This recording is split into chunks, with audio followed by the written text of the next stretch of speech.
Good morning. Welcome to Amir 5858. I am Amir Budman. I am thankful to all international news resources and my team.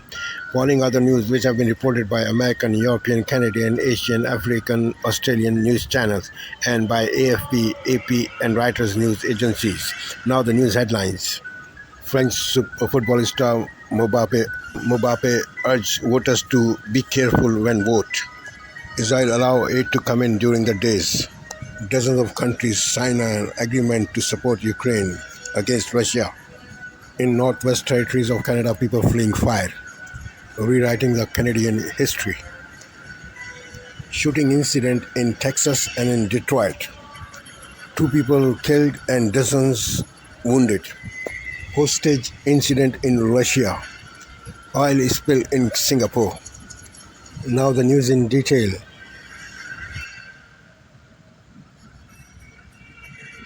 Good morning, I'm Oliver Farry and this is Daybreak. Registrations closed for France's snap parliamentary elections 2 weeks ahead of the first round on June 30th. Some ripples of division remain on the left-wing Popular Front, while Emmanuel Macron's centrist party also faces strategic choices in an effort to stave off an expected far-right surge at the polls. An Israeli tactical pause in fighting in southern Gaza to allow humanitarian aid through proved short-lived after protests from ultranationalists in Benjamin Netanyahu's government. The corridor along a 12-kilometre stretch of road near Rafah will remain open, but hostilities are set to resume. Ukraine's allies reaffirmed their support for the country's territorial integrity at a conference in Switzerland.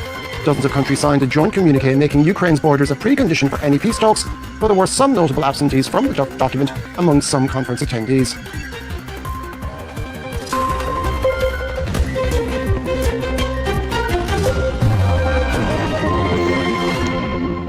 Registration closed on Sunday night for candidates in France's snap parliamentary elections. The campaign for the elections to be held on June 30th and July 7th now begins in earnest. After a week of frenzied horse trading, the left-wing Popular Front has mostly come together in an attempt to face off against the far-right National Rally, who are tipped to top the polls, while Emmanuel Macron's Renaissance coalition is facing choices to make on its strategy ahead of the election.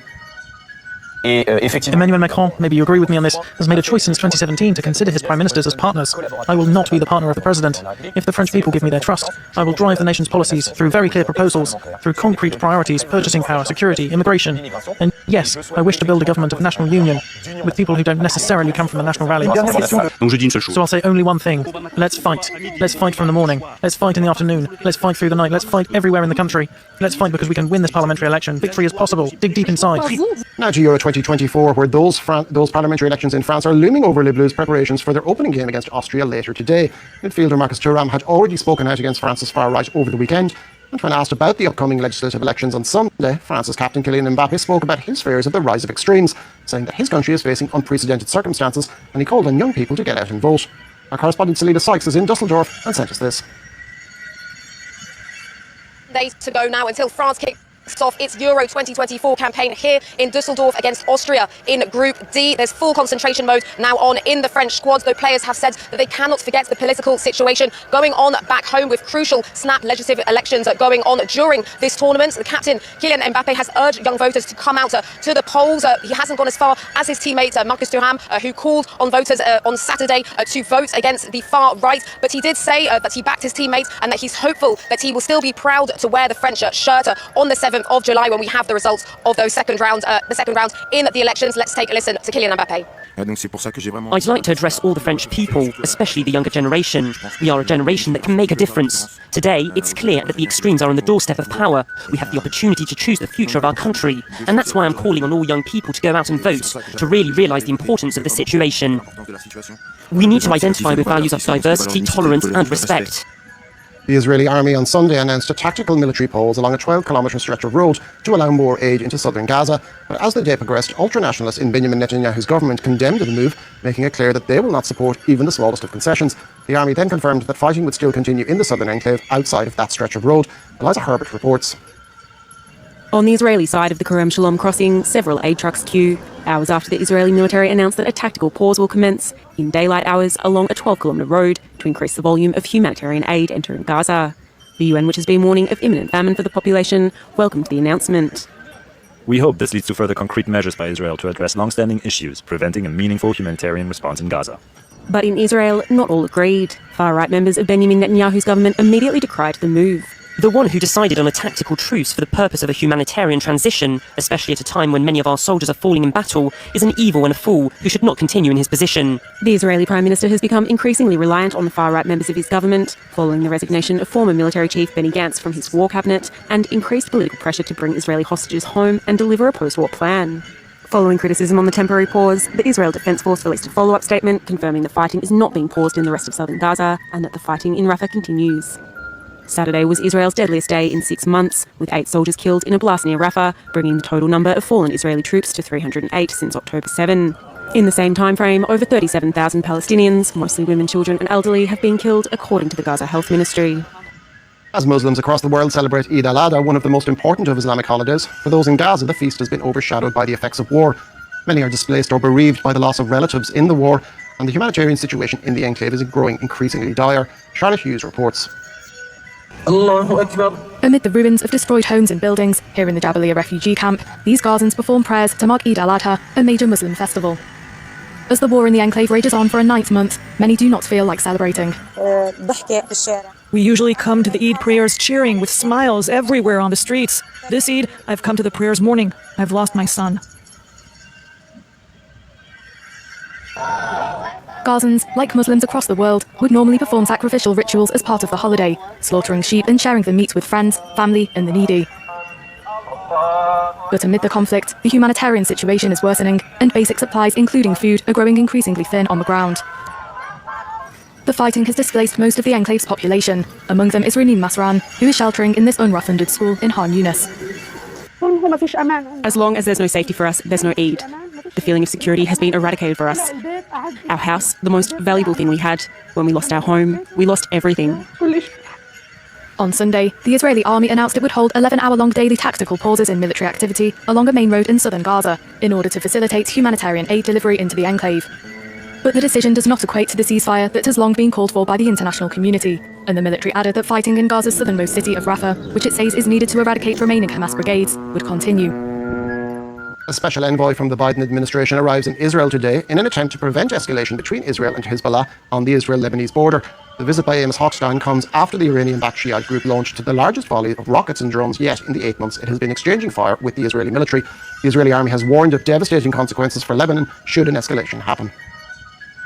Hezbollah's increasing aggression is bringing us to the brink of what could be a wider escalation, one that could have devastating consequences for Lebanon and the entire region. Hezbollah is jeopardizing the future of Lebanon so that it can be a shield for Hamas. A shield for the Hamas terrorists, the one that murdered the elderly, raped women, burned children, and kidnapped Jews, Muslims, and Christians during their massacre on October 7th. When we say that we will not let October 7th happen again on any one of our borders, we mean it. Dozens of countries who attended the Ukraine Peace Summit in Switzerland have signed a joint communiqué affirming their support for Ukraine's territorial integrity. The document also calls for Ukraine to regain control of the Zaporizhzhia nuclear power plant and its seaports. But there were a few dissenters, with countries such as Saudi Arabia and India declining to sign the document. Here's Charlotte Hughes. Welcome, President of Ukraine. On the second and final day of the Ukraine Peace Summit, which closed with dozens of countries committing to its territorial integrity, President Zelensky thanked the more than 90 delegations and international organizations who attended. We are responding to Russia's full-scale invasion of Ukraine, not only with a full-scale defense of human life, but also with full-scale diplomacy. The majority of countries at the conference adopted a final document that holds Russia firmly responsible for the conflict's extensive destruction and suffering. Calling for a comprehensive peace settlement, the communiqué also urges for Ukrainian control to be restored over the Zaporizhzhia nuclear power plant and the return of deported children. Several countries, including India and Saudi Arabia, did not sign the document. Zelensky promised the results of the talks would be communicated to Moscow and appeared hopeful to secure an end to the conflict at a second summit. When the action plans for peace are ready, and when every step is worked out, the path will be open for the second peace summit, and thus for ending this war for a just and lasting peace. Zelensky added he would be willing to hold peace talks with Russia immediately if it withdrew troops from his country. On Friday, Vladimir Putin said that Russia would only end the conflict if Kyiv handed over 4 provinces claimed by Moscow and gave up its aspirations to join NATO. Now, Sorry, we're having a little bit of technical difficulties. Li Qiang, the Chinese premier, has just been visiting Australia this morning with visiting his Australian counterpart, Anthony Albanese. Now, the two countries have been at loggerheads in recent years after a fairly fractious period where the two countries engaged in a rather minor trade war. Things have improved since then, with the countries signing a memorandum of agreement on matters such as trade, commerce and education. But there will also be some matters dealt with by Albanese, who's expected to mention the detention of a Chinese-born Australian writer held in China. And there are also, as we can see here, protests against Li Qiang's visit by protesters in Canberra. Okay, Ukraine will also be kicking off the Euro 2024 campaign against Romania in Munich this afternoon. The war-torn country only qualified in March with a 2-1 win over Iceland, sparking a massive wave of emotion in the country and also in Germany, where more than 1.5 million Ukrainian refugees are still living. For them, each of the Zverna's 3 games will be about more than just sport, an opportunity to keep their country's struggle in the public eye. The team is currently based in Taunusstein in Germany's Hesse region. France 24's Anne Maillet, Nick Holdsworth and Claire Moron paid a visit to the town.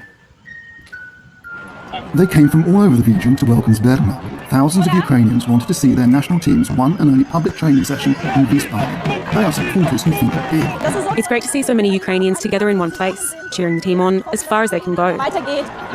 Our team is in great form, so I think we can go all the way to the semi-finals. After more than 2 years of war, it's a rare occasion for Zverna to play in front of their fans. For team members who haven't forgotten their friends at the front, it's a deeply emotional moment. Big responsibility for the country, for the people, for the soldiers, because I think that every player has a friend, or even me, I have a friend, he is there now. This is the first time that a country at war has taken part in the Euros. The team's base at Taunusstein is under tight security. The local associations and authorities are stepping up the number of events to celebrate and collect donations for Ukraine. 2,500 war refugees live in the district. We're the only town in the region to host a national team, and it's the Ukrainian team, so it's very special. Ukrainian refugees, including Lena from Kharkiv, who proudly wears her country's colours, are feeling energized. It's really amazing feeling, and like people, everyone wants to be here.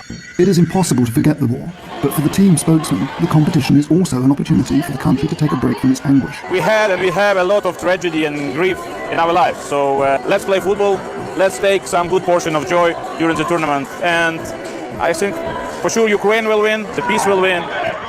Zverna's first match is against Romania on Monday at 3 p.m.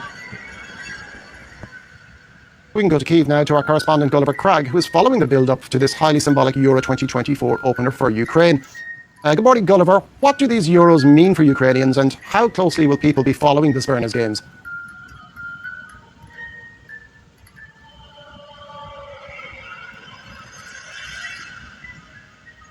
We seem to have lost sound there on Gulliver Cragg. We will come back to that shortly. Now, you're watching Daybreak on France 24. If you are just joining us, here are today's headlines. Registrations closed for France's snap parliamentary elections 2 weeks ahead of the first round on June 30th. Some ripples of division remain on the left-wing Popular Front, while Emmanuel Macron's centrist party also faces strategic choices in an effort to stave off an expected far-right surge at the polls. An Israeli tactical pause in fighting in southern Gaza to allow humanitarian aid through proves short-lived after protests from ultranationalists in Benjamin Netanyahu's government. The corridor along a 12-kilometre stretch of road near Rafah will remain open, but hostilities are set to resume. Ukraine's allies reaffirmed their support for the country's territorial integrity at a conference in Switzerland. Dozens of countries signed a joint communique making Ukraine's borders a precondition for any peace talks, though there were some notable absences from the document among the conference's attendees. Now, in Canada, fighting zombie forest fires have never been so destructive. 15 million hectares of land, the equivalent of more than a quarter of mainland France, have been swept by flames. From the Western Plains to the boreal forest belt in the Arctic Circle, global warming is hitting Canada 2 to 3 times faster than the rest of the world. 2023, the hottest year in record in the world, was particularly bad. Firefighters, rescue workers and residents of at-risk localities are learning to live with the ever-increasing risk of natural disasters while hoping for a respite this year. Here's a report by François Réault and Joanne Professor for France 24.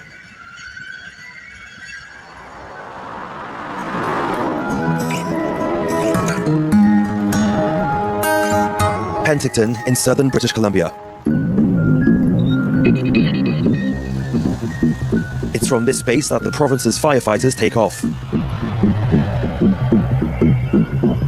Aboard this small aircraft is Air Attack Officer Greg Adams. 545-136, we're just turning into a crosswind. It's Greg who decides where the two tankers will drop the 10,000 litres of water and fire retardant that they're carrying. 5119, 07. Today is a trial run. Drop now. Tomorrow, these water bombers will be responding to one of the 30 uncontrolled fires still burning in the province. Okay, I'm on fire. You'll pick up a sand patch. According to the Canadian Interagency Forest Fire Centre, there were over 100 active fires at the time we were filming. In almost all cases, a rapid reaction force responds, made up of up to 4 seasoned firefighters. Arriving by road when possible, and by parachute when not. Canada covers 10 million square kilometers, 20 times the size of France, and over 8,000 fires ignite every year. The world's second largest country is also the world's most rapidly warming, up to 3 times the global average in the Arctic Circle, according to Environment Canada. Okay, let's launch Group 8 off of Fort St. John. From the Kamloops base, 250 kilometers from Penticton, Eric Antifaith coordinates, evaluates, and then deploys the aerial response to forest fires. Paco, we have a new target on the board.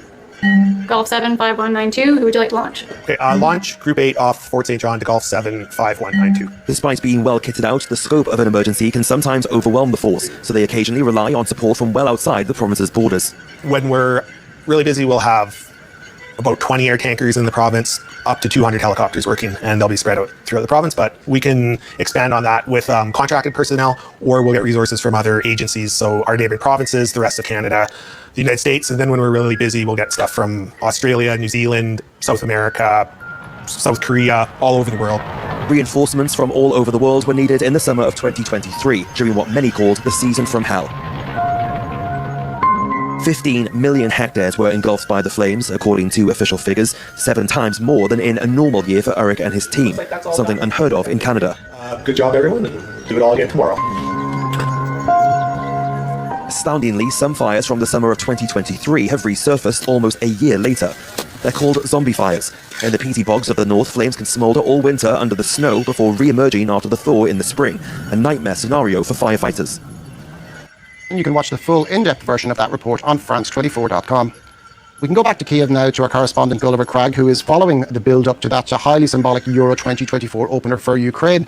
Gulliver, what do these Euros mean for Ukrainians, and how closely will people be following the Zvernes Games?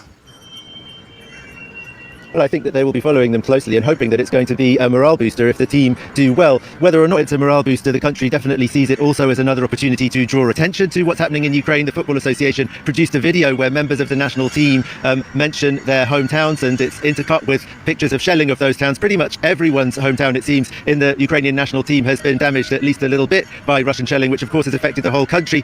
There's one player though who's from Velika Novosilka, which has been almost completely destroyed, and at least 3 who are from Donetsk, or the Donetsk area, which is of course occupied by Russia since 2014. As to how people will be following it, I don't think we'll be seeing so many gatherings in bars and other public places to watch matches as you might in a tournament that was being held under normal circumstances, partly because there are curfews across Ukraine at various different times, but even in Kiev it's midnight, so the later evening games you wouldn't be able to get home from them after the curfew, and before the curfew I mean. And also men tend to not like to gather in large numbers in public places lately in Ukraine because they're afraid that the military recruiters will come down and start rounding everybody up, so you see fewer and fewer men gathering together for sort of leisure activities, and that extends a little bit to the Ukrainians who are outside the country, who are in Germany and might be tempted to go to matches at the stadiums, because although Ukraine was obviously absolutely delighted when they qualified with that match in Wrocław in March, there were also a lot of comments online about the large numbers of Ukrainian men in the stadium cheering, and people were saying, well, if they're young, able-bodied men, why don't they come home and fight? There are actually quite a lot of people in the Ukrainian national team who've got family members fighting, and Alexander Tymchuk, his brother actually was killed. He's one of the players on the national team.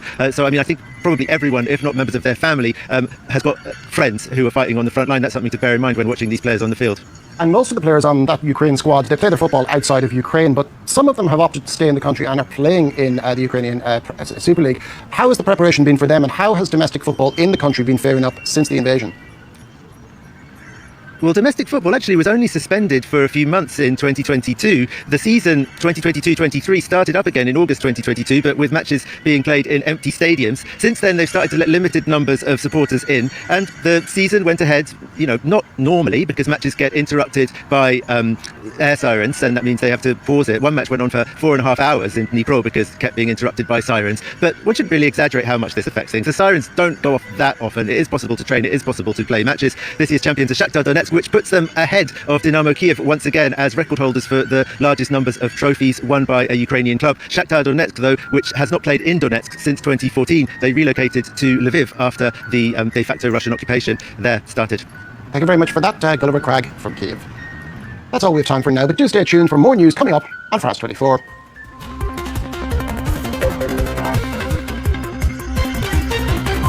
Sunday on ABC TV, or stream the full series now on ABC iView. Today, Premier describes a meeting with Anthony Albanese as candid, in-depth and fruitful as tensions flare between supporters and protesters.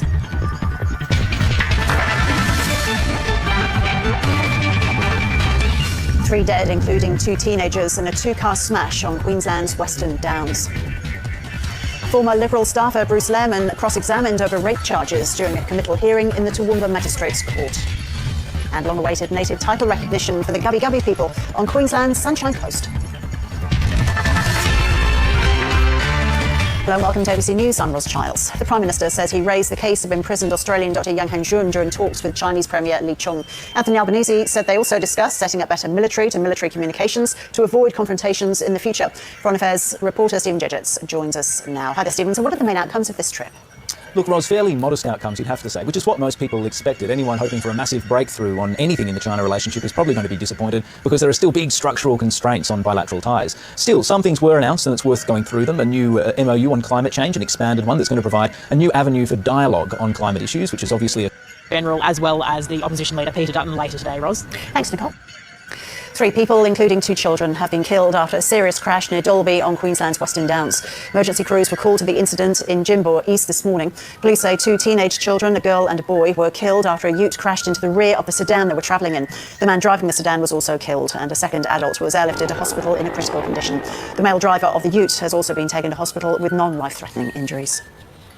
Lawyers for former Liberal Party staffer Bruce Lehrmann will next month make a no-case-to-answer application on 2 counts of rape. It follows a committal hearing in the Toowoomba Magistrates Court earlier today, where the complainant in the case was cross-examined in a closed court. Jessica Ross reports. Well, Bruce Lehrmann has just left the Toowoomba courthouse with his lawyer. Again, he was met by a large media pack, but he did not have any comment, as this matter has been adjourned until July the 4th. Now, that's because his defence team has made written submissions arguing that there is not enough evidence for the case to go to trial. The prosecution also wants time to respond to those submissions in writing, and then the case will be back before this court on July the 4th, where they will then make further submissions to the magistrate. Earlier today, we had the female complainant in court giving evidence in a closed court. The media had unsuccessfully applied to be able to sit in and hear that evidence. The magistrate ruled that it should remain a closed court matter, as is traditionally the case in these types of cases. Now, 29-year-old Bruce Lehrmann has been charged with 2 counts of rape alleged to have occurred in October 2021. He has so far not been required to enter a plea, but it's understood he intends to plead not guilty. This was his first appearance at the Toowoomba courthouse for this matter. At the next hearing for this matter, the 4th of July, he's not required to appear in person, and we understand he'll be appearing via video link then, and his bail remains enlarged. A verdict in the murder trial of former pilot Greg Lynn could be handed down today as jurors resume deliberations in Victoria's Supreme Court. Mr Lynn has pleaded not guilty to the murders of retirees Russell Hill and Carol Clay in Victoria's High Country in 2020. The defence maintains the deaths were accidents that Mr Lynn covered up in a panic. A federal court judge has recognised the Gubbi Gubbi people as native title holders over Queensland's Sunshine Coast. The order applies to over 365,000 hectares of land and waters spanning Gympie, Noosa, Maroochydore, Caloundra, Bribie Island and Majimba Island. Brian Warner is one of the board directors of the Gubbi Gubbi Nation and one of the native title claimants, and he joins us now. Welcome, Brian. So firstly, what's your reaction to this ruling? You must be very happy. Brian Warner, very good to talk to you. Thank you. Thank you. Thank you, Ross. A mother and son have died in a house fire in Woodridge, south of Brisbane. Reporter Antonio Flaherty has more. The tight-knit community of Woodridge is in mourning today after a house fire claimed the lives of a much-loved mother and son. A 000 call was made to emergency services around 6 o'clock last night for a house fire on Cypress Street in Woodridge, south of Brisbane. 6 firefighting crews arrived on the scene just after 6 p.m. and they found the house engulfed in flames. The crews were able to get inside the home and make their way to the second floor. Despite their efforts, a mother in her 80s and her son in his 60s died at the scene. Neighbours have left flowers at the home this morning in memory of the community-minded family. It's a big loss to the community in our street, our neighbour. It's a memory which all my kids, the immediate neighbours, these kids will never forget. Queensland's Deputy Premier Cameron Dick is also the local member for Woodridge. He says the family's death is a terrible blow to the community. She's a wonderful person. She had become very unwell in her later years. She'd been very helpful to me as a local member of Parliament. She'd been very supportive of me personally. It's just a terrible, terrible blow to our community. And that you had a son caring for her mother, and that they would both lose their lives in these terrible circumstances. At this stage, the fire's not being treated as suspicious, but police and fire investigators have returned to the scene today to try and determine what caused the blaze. Ukraine's President Volodymyr Zelensky says Kyiv will hold peace talks with Russia tomorrow, top there of 31 degrees. You can keep up to date at news.abc.net.au and on ABC iView. Here are the top stories on ABC News. Prime Minister Anthony Albanese has hosted a lunch for China's Premier Li Qiang in Canberra, where the two have celebrated a new chapter in the relationship. Earlier, the two signed agreements on practical cooperation, with Mr Albanese saying Australia would cooperate with China where it can and disagree where it must. The first visit by a Chinese Premier in 7 years has been met with tense scenes as protesters gathered outside Parliament. 3 people, including 2 teenagers, have been killed in a 2-car smash on Queensland's Western Downs. A 4th person has been flown to hospital in a critical condition. Police say a ute crashed into the back of a sedan near Jimbo, 250 kilometres west of Brisbane. Lawyers for former Liberal Party staffer Bruce Lemon will next month make a no-case-to-answer application on 2 counts of rape. It follows a committal hearing in the Toowoomba Magistrates Court earlier today, where the complainant in the case was cross-examined in a closed court. And the federal court has formally recognised Gubbi Gubbi people as native title holders of 365,000 hectares of traditional country on Queensland's Sunshine Coast. At a special hearing in Brisbane, Justice Bernard Collier awarded non-exclusive native title rights to land and waters in the area. Let's get more now on those high-level talks between Prime Minister Albanese and the Chinese Premier Li Qiang. Earlier, I spoke to Melissa Connolly-Tyler from the University of Melbourne. She says there's now a space for Australia to communicate its concerns directly with China. I think the main point of this is it is very much a symbolism to say that we are back to a stabilised relationship. Now, there are some slight differences. The Australian government is saying one of the great things about dialogue is we can discuss the areas on which we differ and disagree. I think to some extent that China would prefer that those were shelved. But what this diplomacy, what the dialogue does is it means we can actually have a conversation. We can try within our power to influence China as much as we can on a range of issues, whether that's South China Sea, peace and security in the region, human rights issues. We at least have a way to put our concerns as well as work for the common good, as I've discussed. Can you tell us a bit more about Li Qiang himself, Melissa? How long has he been Chinese Premier, and how does he, as Premier, work with President Xi? Look, he's fairly recent. The previous Premier passed away, and this is obviously his first visit to Australia. I think the thing I particularly notice is Hello, it's 2 p.m. in Singapore and Hong Kong, 11:30 in New Delhi and 1 o'clock in Jakarta. I'm Angela Lin. At this hour, a rescue operation underway in India's West Bengal following a train collision. Local reports say 5 people are dead and dozens have been injured. Doctors, ambulances and disaster teams have been rushed to the site. Australia's Prime Minister raises contentious issues during talks with Chinese Premier Li Qiang. Anthony Albanese said they discussed human rights, Ukraine and the Indo-Pacific. And a 2-day summit in Switzerland fails to forge a path to peace for Ukraine. Key powers, including India and Saudi Arabia, refusing to sign a joint statement, while China, which skipped the gathering, is calling for direct peace talks between Moscow and Kyiv as soon as possible.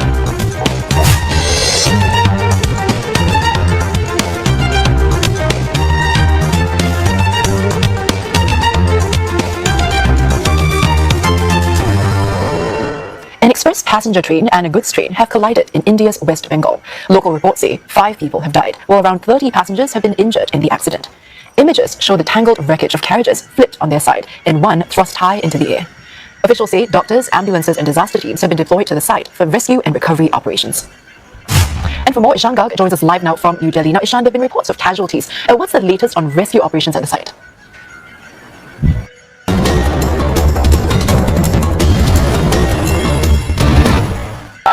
With anti-Western and anti-United Nations demonstrations in full swing in Burkina Faso's capital Ouagadougou, activist and Pan-Africanist firebrand Kemi Seba travelled to the country to meet junta leader Ibrahim Traoré and supporters of his cause. Accused of promoting Russian policy on the continent and in French-speaking countries, he defended himself at a press conference. To the Russian authorities, I made a speech saying that if Russia makes the mistake of wanting to reproduce the same neocolonial schemes in Africa that France committed, we would fight Russia. That's why I'm one of the rare people who oppose the raising of the Russian flag at demonstrations in Africa. And I say that when we do, we humiliate ourselves. You won't see Burkina Faso flags being waved at demonstrations in Russia, so we must learn to avoid them. On Saturday, Seba failed to turn up at a meeting in Ouagadougou, which appeared to be largely boycotted by the young people due to attend. I'm very disappointed because we've been here since 2 p.m. and we've been waiting for 2 or 3 hours, and in the end they came to tell us that the conference won't be taking place. It's really a total disappointment. For many in Burkina Faso, the Pan-African rhetoric is far removed from reality on the ground, with young people dying every day as they try to reach Europe. Keita Zongo believes this is largely the fault of the leaders, who offer no prospects to young people in search of a better future. For this generation, it's difficult to believe in speeches made by new saviors when the leaders have no will for change. It's not that it's a paradox, but it'll never stop, because what are they offering? What are our leaders offering young people who decide to brave the waters to go to the West?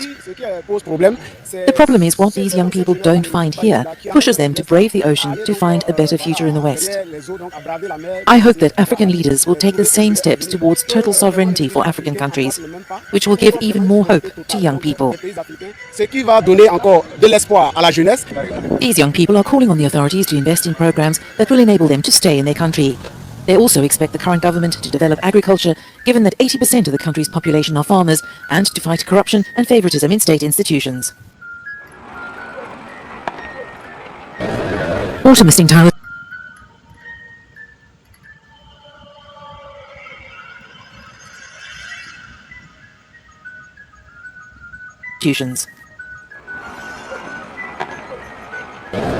Water misting towers providing some respite from the searing heat in Saudi Arabia. With temperatures soaring to 48 degrees Celsius, it's being reported that more than a dozen people have died of heat stroke so far in the Hajj pilgrimage.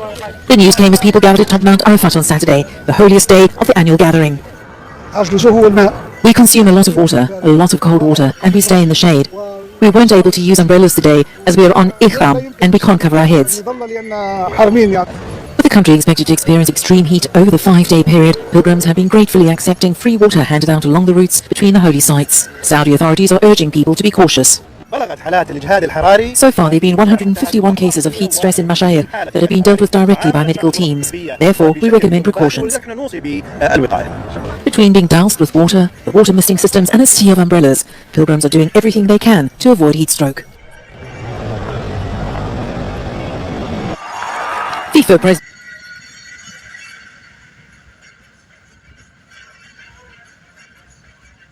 widely regarded as one of the greatest players of all time. It's a project that is dear to Infantino. Le football uni et Pelé. Football unites, and Pelé united the world before everyone else. He was the first international star and the first international football icon. That's why when he passed away a year and a half ago, I made this plea that everywhere in the world children need to remember and know who Pelé was. That's why I asked that everywhere in the world we name a stadium, a site, after him. Un stade, un site avec le nom de Pelé. It's the latest stadium to be named after the Brazilian forward, following the likes of venues in Colombia, the Maldives and Rwanda. The ceremony also celebrated the home club Paris 13 Atletico's promotion to the 3rd division for next season. Pelé was the first to try amazing things with the ball at his feet, and not only did he try them, he was also the first to pull them off. Many others copied him later, and some succeeded, others less so. But we always need to remember what Pelé did for football, and that's why I wanted to be here today. But even with its new entrance and frescoes, the stadium is still not approved to host the team's National League matches next season. Situation officials hope will change soon.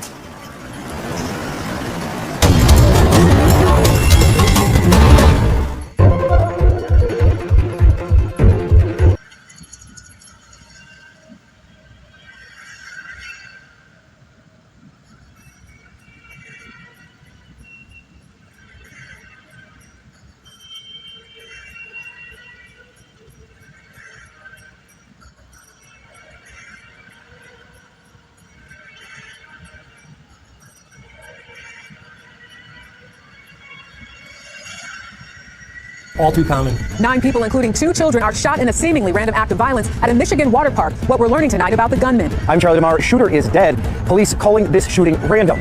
Also tonight, a California wildfire explodes north of Los Angeles, fanned by winds and forcing evacuations. As millions in the Midwest and East brace for a dangerous heat wave, the question, how long will it last? We'll have the latest forecast. Campaign blitz. President Biden brings out the stars in California, while Donald Trump fires up conservatives in Michigan. Our border is overrun. Plus, Muslims worldwide mark Eid al-Adha, a religious holiday, but in Gaza, there's little to celebrate. I'm Chris Livesay in Tel Aviv, where pause in fighting means more aid in Gaza. How long? Father's Day tribute, the new photo and message shared by this royal family. And later, it's a New Jersey classic, the Vindex Diner on Route 17. Its owner blindly serving up coffee, food, and plenty of laughs. You need menus? I know you guys can't read. This is the CBS Weekend News.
group of 7 was consumed in a fire last weekend. Well, it's been 9 years since the Truth and Reconciliation Commission issued its final report.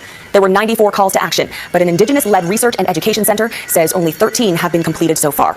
The Yellowhead Institute says 0 new calls to action were implemented last year, and overall progress is so slow it's no longer worth tracking. Melissa Ridgen spoke with stakeholders about what has stalled on the reconciliation journey. It was a national reckoning, a brutal examination of the decades-long systematic attempt to destroy Indigenous cultures and force assimilation by removing children from their homes and into residential schools. 3 commissioners spent 6 years gathering accounts from parents, survivors, and their children to understand the truth and impacts of this era. Their work culminated with 94 calls to action, a reconciliation roadmap. I've very often said when newcomers come to Canada, we don't get to cherry pick the parts of Canada that we like. Yes, healthcare or universal education or things like that we take as normal, but so too are the mistakes of our country and the regrets of our country. Wilson's new book, North of Nowhere, is aimed at those who weren't here for the Truth and Reconciliation Commission or were too young to remember it. I made promises over and over again to the survivors when they asked us, make sure Canada knows what happened to us, make sure the world knows what happened to us, and I want to leave my book as one more tool that will allow us to remember and to not forget. But the very government that put reconciliation on the national agenda is itself often under fire for forgetting. Earlier this month, blasted for a lack of follow-through on the missing and murdered Indigenous women and girls inquiry. Regrettably, the report's findings indicate that only 2 of the calls for justice impacting First Nations have been fully implemented over the past 5 years, with the majority showing minimal to no progress. Douglas Sinclair heads one of a handful of organizations still keeping tabs on that progress. From an A to an F, what would you feel comfortable giving for a grade? I'm trying just off the top if I were to say a C. I mean, there'd probably be some areas that would be lower, other places that might be a bit higher. Under the previous Indigenous Services Minister Patty Haidu. Under the leadership of Justin Trudeau, a renewal of commitment to First Nations peoples on things like infrastructure, on water, on child welfare. We've, in terms of settling litigation on claims, on treaty claims, on land claims. Of course, there's a long ways to go, but I am confident that we're on the path. A path that will continue to be scrutinized for years to come. Melissa Ridgen, Global News, Winnipeg. And that is Global National for this Sunday night. I'm Tracy Tong. Tonight's Your Canada is the Roseau River in Stewartburn, Manitoba. We love seeing Your Canada. Please keep emailing your photos to viewers@globalnational.com. Thanks for watching. Donna will be back with you tomorrow. Have a great night.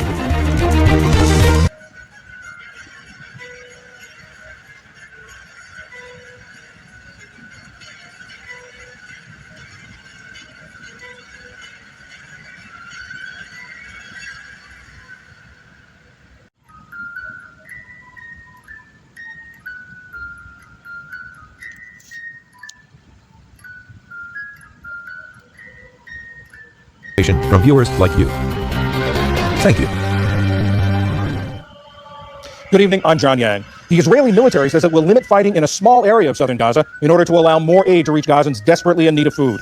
Daytime military operations will pause along a 7-mile stretch of road between the Kerem Shalom crossing with Israel and a hospital near Khan Yunis. The pace of aid shipments destined for Gaza slowed when Israel closed the Rafah crossing with Egypt. Far-right ultranationalist and Prime Minister Benjamin Netanyahu's coalition government quickly condemned the move. All of this unfolded as world leaders gathered in Switzerland for a Ukraine peace summit where White House National Security Advisor Jake Sullivan played a key role. He sat down one-on-one with Foreign Affairs and Defense correspondent Nick Schifrin. I want to get to Ukraine and the peace summit, but let me just ask you first to respond to an Israeli Defense Forces announcement this morning of what...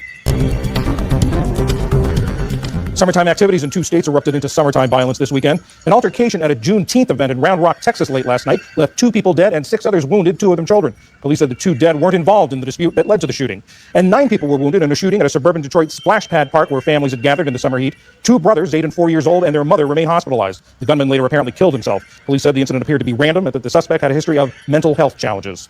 In Russia, state media says security forces stormed a detention center after inmates took 2 guards hostage. It happened in southern Russia. Several of the inmates involved have been accused of links to the Islamic State. Local news outlets say some of the prisoners were killed.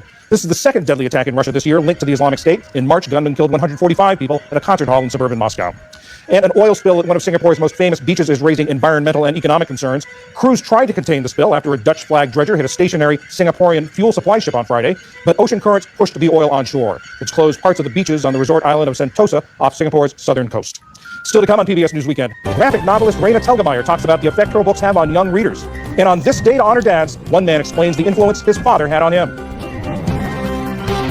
This is PBS News Weekend from WETA. There's 1 million pregnancies in the United States and in miscarriage. All that and more is on our website, pbs.org/newshour. And that is PBS News Weekend for this Sunday. On Monday, more from Nick Schifrin's interview with National Security Advisor Jake Sullivan. I'm John Yang. For all of my colleagues, thanks.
plenty of high-profile diplomacy to cover, and every now and then, Austrian national politics goes global. Anthony Mills, one of the 200 France 24 correspondents around the world. Thank you for watching and privilege of your time. This is Amir Shakil 5858. I am Amir Woodman. Have a good life.